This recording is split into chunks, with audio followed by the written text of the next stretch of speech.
how the brain works. One important thing to know about the brain is that the brain is in a box. The brain is in a box, and that dry erase marker is not very good.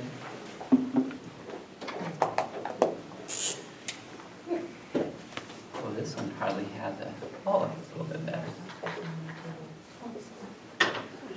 The brain is in a box, and that box is your skull.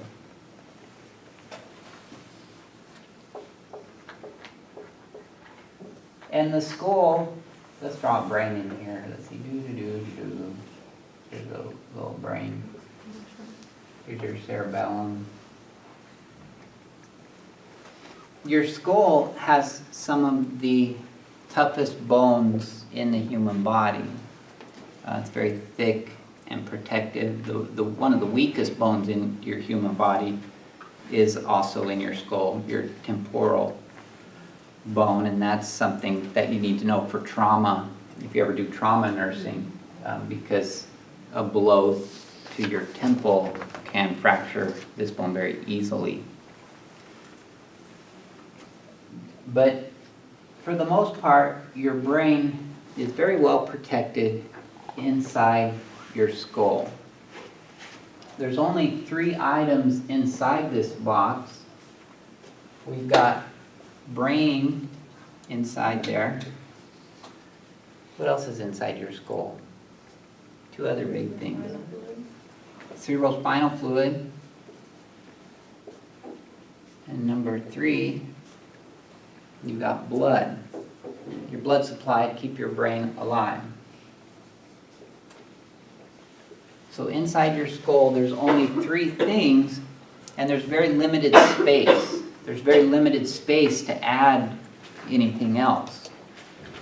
There's really only one opening to your skull, and that's the foramen magnum, which is just Latin or French or something for big hole. Big hole at the bottom. So the big hole at the bottom is the only way anything can get in or out. So your blood vessels run up through here and everything. Because you only have space for these 3 things, what happens if we add a giant brain tumor inside your skull? We had a big brain tumor, something is going to have to give. Something is going to have to give, and the first thing that does give is your cerebrospinal fluid. If you were to get a CAT scan of your brain, this is a cross section like this way, and you look at that CAT scan, this butterfly right in the middle is called your ventricles, and it's just full of cerebrospinal fluid. If you get a big tumor right here, the very first thing that has to give is CSF. And we think that might be part of why you have ventricles, so that the pressure can be relieved. And so what would happen with this tumor is your ventricle would then get smaller, and that CSF would squirt out and down into your spinal column, because your spinal column is part of your central nervous system running right here. What happens if instead of a tumor we're boxing, we're doing boxing, oh, there's the eraser, and we get hit right here, bam, temporal bone. I took care of this guy in the ICU. I won't say what city, because this is on camera. But I took care of a professional MMA fighter in the ICU who got hit in practice. Him and his buddy were just screwing around on the mat. Got kicked in the head, temporal bone fracture. That bone tends to lacerate the subarachnoid artery, which runs right under there. So now, instead of a tumor, you've got a brain bleed. And what blood on a CAT scan looks like usually is kind of a half moon appearance. So you're bleeding into your skull, but your skull can only have room for 3 items: your brain, your CSF, and your blood. So the very first thing is the CSF squirts out down into here, into your spinal column. But what happens when now this ventricle is completely, what we say, the radiologists say the word obliterated. The ventricles are obliterated and we can barely even see them. And then your brain has what is called the different cerebral hemispheres, the 2 halves of your brain. And the radiologist just measures the midline. And the big concerning thing with blood accumulating is you can now develop what's called a midline shift. And so now my MMA fighter, his CAT scan looks like this. He has no ventricles and his midline has shifted. Why is that concerning? It's going to cause pressure. Yeah, and do you know, anybody know what that vital sign is called? The pressure in your brain? It's ICP, or intracranial pressure. That's what it's called. So as the ICP goes up, the brain starts shifting. The problem with the midline shift is at this point, he is very close to what we call herniation. Herniation. And what herniation is the brain only has one place to go if it swells too much, and that is straight down through this hole, the foramen magnum. That's a brain herniation syndrome. So your brain is in a box, and the box can only hold 3 items: a certain amount of blood, CSF, and the brain itself. We add too much blood in there, something's got to give. And the endpoint is called brain herniation, and that equals death. Have you ever wondered why we check pupil size when we do neuro checks? Anybody work in a nursing home and somebody falls and you have to check their pupils every so often?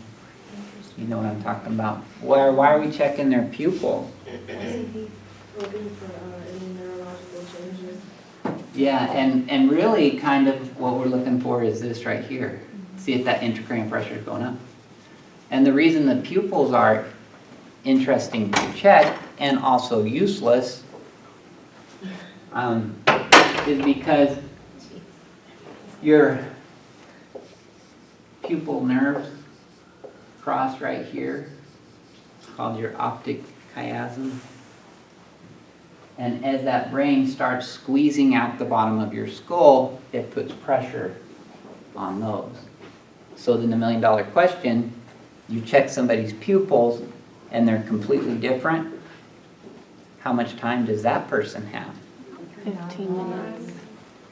They are officially I remember this conversation. what we call FTD, which, did you know you can still order flowers through FTD? But the medical term, FTD, stands for fixin' to die. They are fixin' to die. So if they have pupil changes and they are not currently in a surgical suite with a neurosurgeon already scrubbed in, they're as good as gone. So what's the value of checking pupils in the nursing home? It's just telling you, whoops, we waited way too long to ship this person out. That's the only value. Whoops. We should have shipped them right when they hit their head. The problem with that situation, elderly person in nursing home who falls, is this picture I drew was a subarachnoid, which is an arterial bleed. A lot of times those little guys get a subdural bleed, which is venous, which is very low pressure. And so they might not develop these symptoms for 10 days. It's very, very common actually, kind of 7-10 days later, they develop a subdural. They're shipped to the ER, and we don't even know what happened or why. So subdurals are very slow and can take 7 to 10 days to manifest. Any questions about that? That wasn't even what I wrote this on the board to tell you. Let me start over. In the beginning.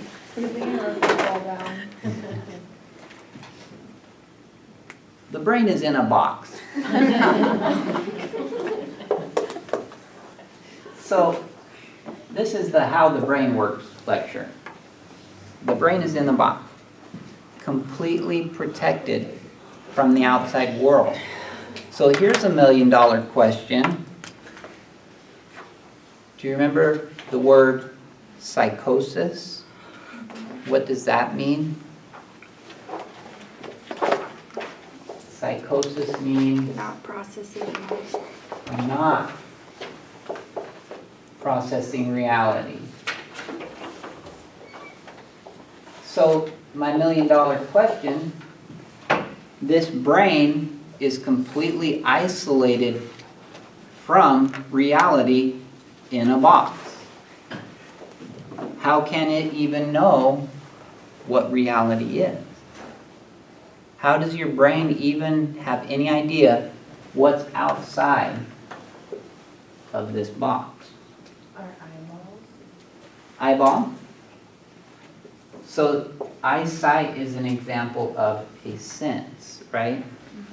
So that is how our brain gets information from the outside world, our senses. Otherwise, the brain has no concept. So how many senses are there? Ish. Yeah, 5-ish. Five-ish. There's probably at least 13, but Yeah. for our purposes, we'll say 5. The sense of sight, right? We have sight, we have hearing. What other senses? Smell, oh, smell, yeah. Smell. Touch, sight, hearing, smell, touch. Did we say taste? A couple of the other ones that we don't think about, but are actually senses, are words like proprioception, which is the sense of where you are in space. So like if I hold my arms out, I kind of know that I'm holding my arms out. That's called proprioception. And there's a whole bunch of different senses like that. There's actually sensory information that we get from our internal organs. Like if your heart is pounding and you're aware of it, that's kind of a sensory signal. But basically, all of the information that your brain has to deal with has to come into the skull through your senses. What's the sense called when you can just sense someone's like right there? But you can't see them, but you Like know in a they're dark room, lean That's over in a front of sense. you. Yeah, that is a sense. Yeah. And I don't know what it's called. I'd have to Google it. But there is something similar, which might be You're not this. doing any of those 5, but you know they're there. Yeah, yeah. It's that creepy feeling you get. And I could pull it up, if you type into Wikipedia senses, it has a list of like 20 or 30 different senses. It's pretty fascinating.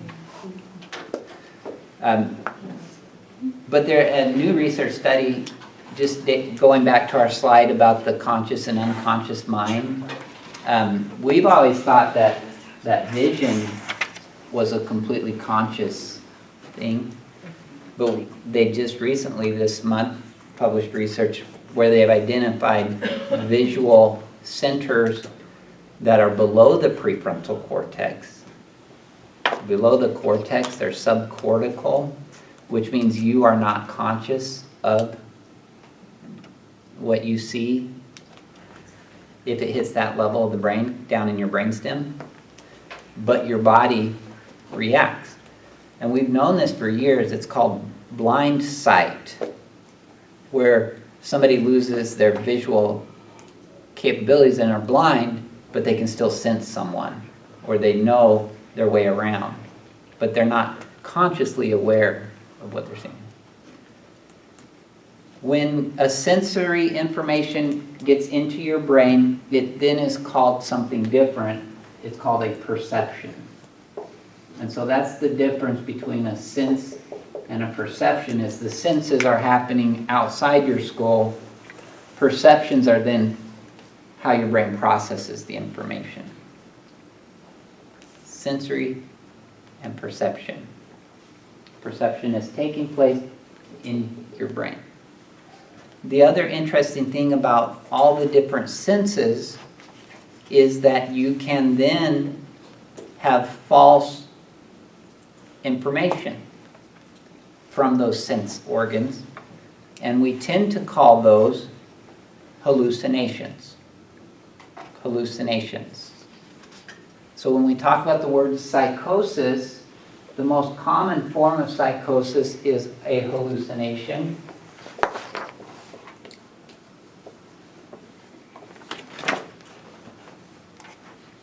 And there's at least 5 different types of hallucinations. You can have visual hallucinations, you can have auditory hallucinations, you can have tactile hallucinations, you can have gustatory hallucinations. So each of these senses has a different type of hallucinations. When we talk about severe persistent mental illness, the number 1 type of hallucination is what we call AVH, and that stands for auditory voice hallucinations. So with our severe persistent mental illness, auditory voice hallucinations are the most common. We're talking 80% of the time. If you have a patient with other types of hallucinations, like gustatory or tactile would be touch, gustatory is taste, those guys are almost always on drugs. And that's one quick and dirty way we differentiate. If somebody says, is he crazy or is he just on drugs? Well, it kind of depends on what type of hallucinations he's having. Because if he's robo-tripping, he's probably going to be having tactile hallucinations. This idea that our meth mites, as another example, somebody on meth is picking at their skin because they have tactile hallucinations that there's insects crawling under their skin. Does that make sense? That leads me to my last little how the brain works thing, which is that inside of your brain are little modules, like a computer. Little modules. And each module does something very specific, and modules are groups of neurons or brain cells. And so each module does something different. And so your hearing can be divided into multiple different modules. And an example is your hearing has one little tiny module that tells your brain whether this sound is coming from inside your skull or outside your skull. That's one module. Inside versus outside. Because have you ever said anything to yourself? Have you ever said, I'm such an idiot? Or just anything. Just anything. We all do. We have our own little voice inside of our head. And there's a module, a cluster of neurons, that tells you it's your own voice. There's other modules that can tell you things like if it's male or female. The brain hearing system is very in tune and developed to process the human voice. So there's a lot of different modules that process the human voice. When we have someone who develops schizophrenia, this always happens usually in late adolescence. So late teens, 19, sometimes 20, maybe a little later for women. What is happening at that point in time is your brain is changing and going through what we call a pruning process. It's becoming more efficient. So it's killing off brain cells it doesn't need during late adolescence. It's just killing them off. With schizophrenia, that pruning process gets a little out of control. And imagine if you're in the habit of telling yourself, I'm such an idiot, what we call self-talk. And then imagine one day your brain prunes on accident that module, which tells you, it allows you to realize whether the voice is coming from the inside or the outside. Suddenly you're hearing a voice coming from outside your skull that's telling you you are such an idiot. Auditory voice hallucinations very rarely tell our patients positive things. It's almost always very negative things. Very negative things. And then let's say a few weeks later, the brain is still pruning, and now it's pruned the male versus female module. So now you hear a voice, and it's coming from outside, and now it's a different gender. It's a female voice maybe if you're male, or a male voice if you're female. That essentially is what is happening with auditory voice hallucinations, and we are starting to be able to see that on brain scans. The functional MRIs are getting detailed enough to where we're like, well, we can tell exactly what parts of the brain are completely non-functioning or degraded, no longer working.